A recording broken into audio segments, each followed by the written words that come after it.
Agora vamos para o capítulo 2, que traz o título O Discipulado segundo Jesus Cristo.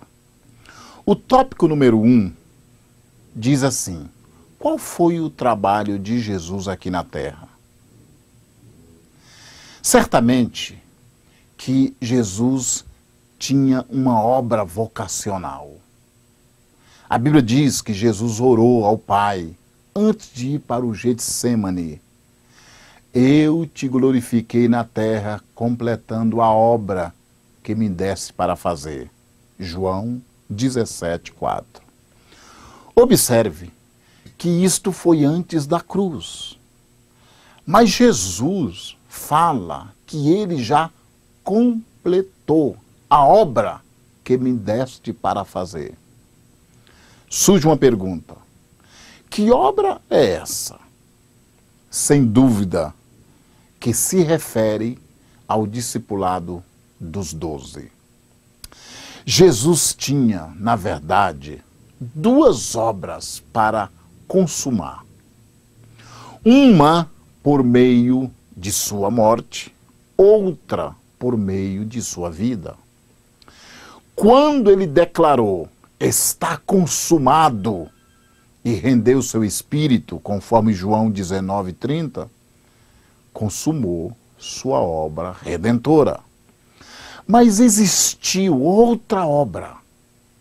Ele teve uma obra vocacional.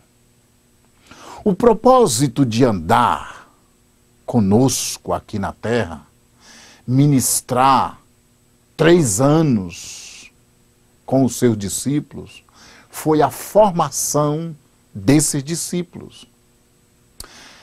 Na verdade, paramos muitas vezes para refletir sobre a obra consumada em sua morte, que é o centro do Evangelho e o coração tanto da ceia como do batismo.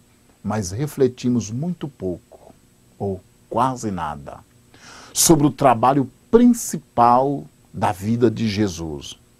Possivelmente porque nem sabemos que tal trabalho é fazer discípulos.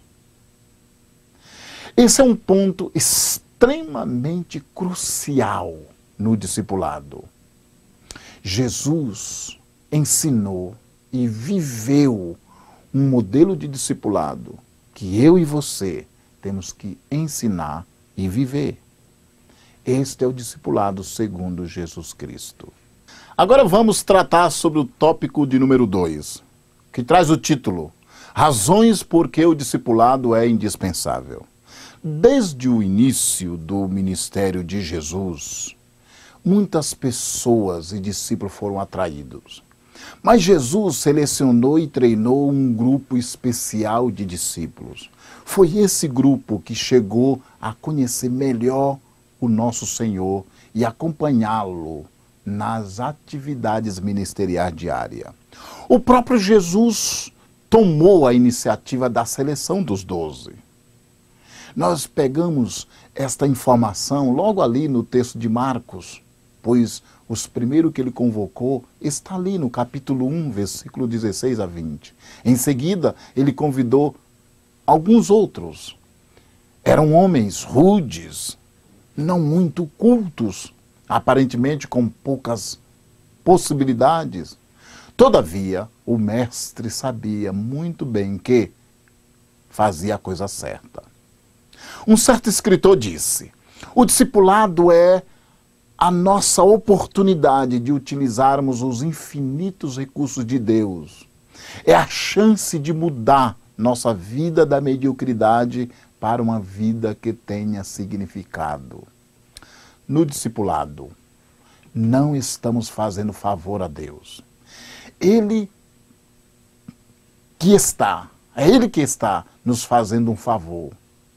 É vital, portanto, que o discípulo agarre-se a este importante conceito. Há pelo menos 4 razões por que o discipulado é tão importante. E qualquer uma delas é suficiente, mesmo sem as outras, para que eu e você nos comprometamos a ver o discipulado como o principal trabalho de nossa vida, como aconteceu com Jesus. Quais são essas 4 razões? A primeira, o amor de Deus e seus propósitos para conosco só podem ser comunicados por meio de uma relação comprometida e pessoal. Por isso que nós falamos, o discipulado é uma relação comprometida e pessoal, é uma relação de ajuda. E Jesus provou isso quando se fez carne e habitou entre nós. A segunda razão, o discipulado é um mandamento de Cristo. A Bíblia diz que Jesus ordenou, ide e fazei discípulos. Mateus capítulo 28 e versículo 19. A ordem ali não é opcional, é um mandamento real. Jesus ordenou que fizéssemos discípulos. Essa é a segunda razão porque o discipulado é tão importante. A terceira razão é pela quantidade dos resultados. Estamos falando de reprodução geométrica. Estamos falando de números. A Bíblia diz em 2 Timóteo capítulo 2 e versículo 2 que nós podemos chegar, no mínimo, a 4 gerações. Paulo discipulando Timóteo, Timóteo discipulando homens fiéis discipulando outros.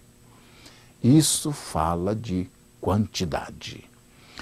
E por último, a quarta e última razão.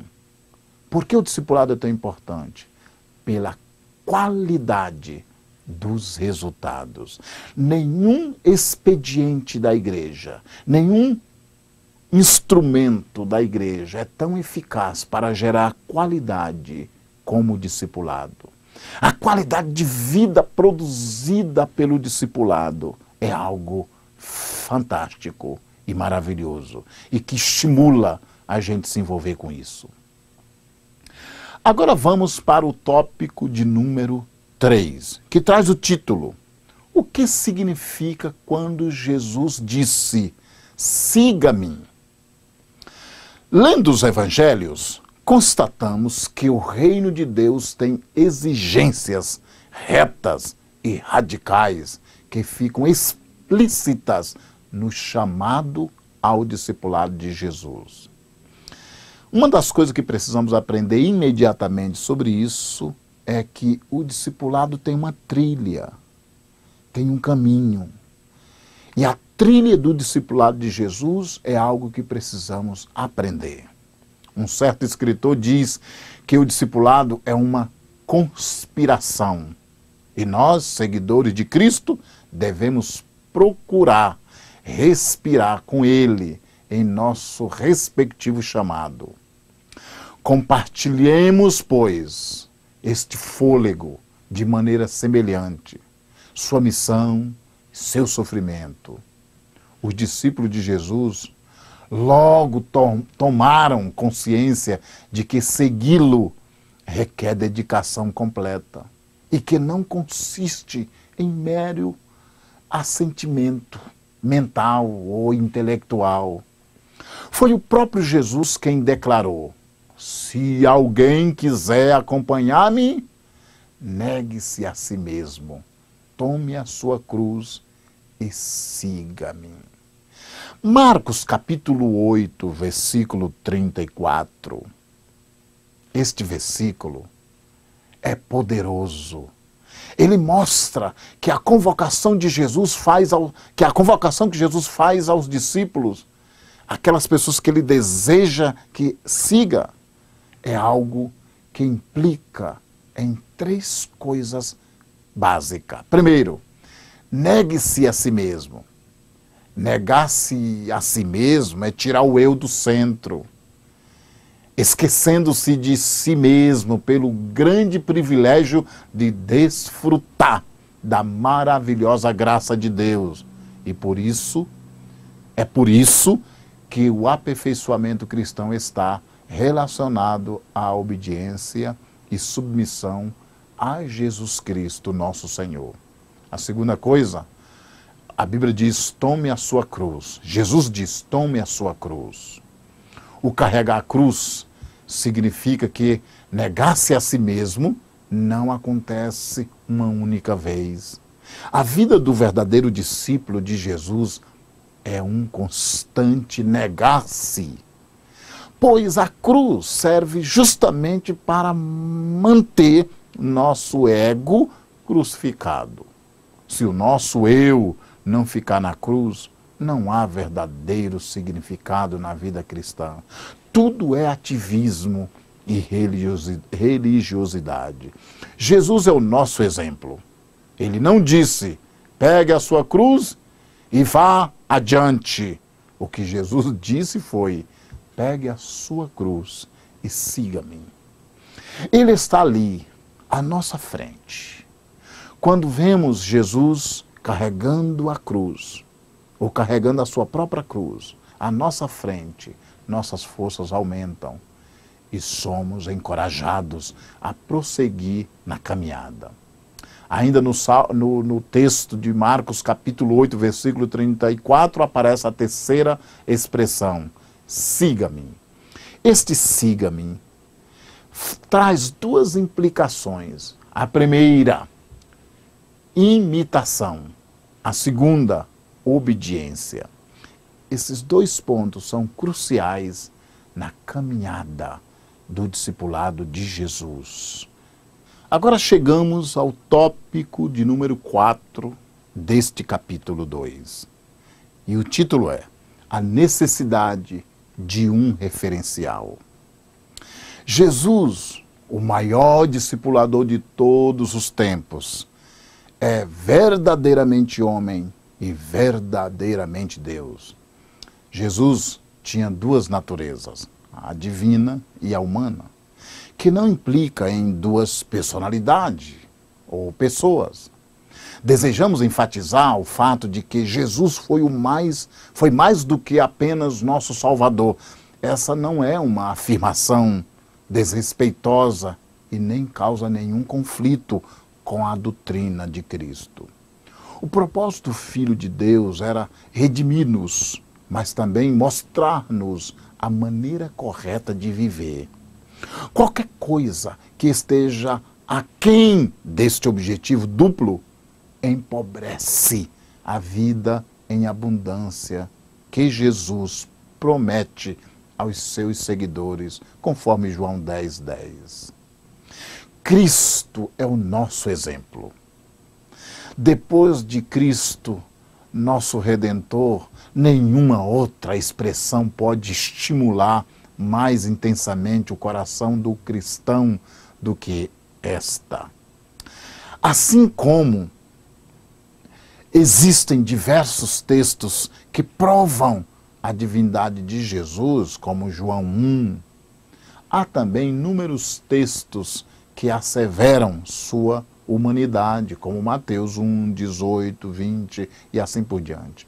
A natureza divina de Jesus é comprovada pelo seu extraordinário ministério terreno, seus nomes e títulos e por suas declarações explícitas como sendo Deus. Os evangelhos também revelam que Jesus possuía atributos próprios do ser humano, exceto quanto ao pecado. Portanto, Jesus não foi um mero personagem da história, não.